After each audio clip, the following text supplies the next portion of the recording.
Hello and welcome to Tales from the Paper Darkness, Gothic short stories and poems by Derwin Seraphine. Tonight's episode, Going Home. Going home.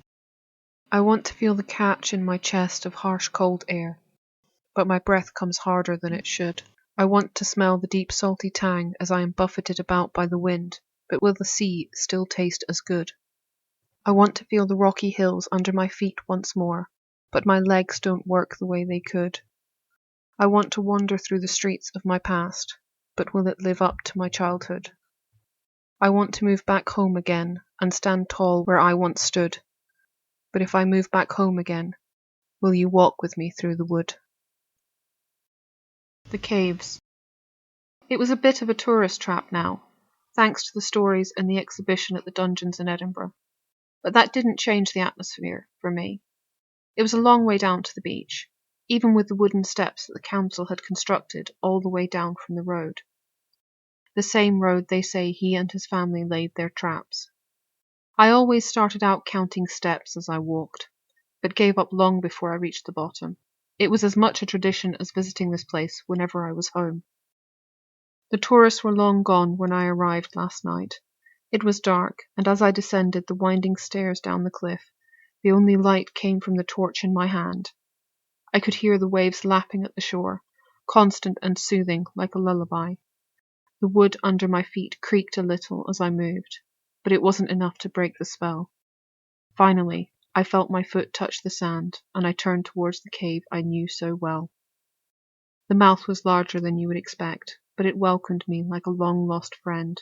The darkness inside was complete, but I knew that there would be nothing to trip me as I walked. It was always kept clear now, for the tourists.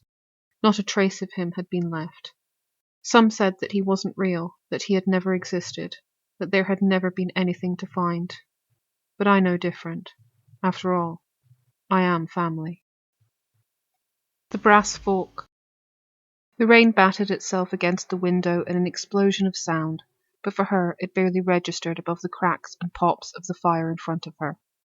Thick, warm slippers and the fleece blanket protected her little pyjama-clad body from the polished wood underneath her. Smiling brightly, she wielded the magic wand of brass, her toasting fork, extending into the flames while she waited in frantic anticipation. The tiny hand grasped the well-worn face of the piper on the handle. It was old, and the prongs a little bent, but for her there was no better way. Nothing compared to the smoky taste against her tongue, and she couldn't wait. From her very first mouthful, it was her absolute favourite. Years later, she would still be able to taste it, crave it, dream about it, miss it. Bread toasted on her very own toasting fork, the ultimate comfort food. That was the as of yet unpublished poem Going Home, and the two short stories The Caves and The Brass Fork from Tales from Behind the Wallpaper, which can be found on Amazon as a Kindle or paperback. Thank you for listening.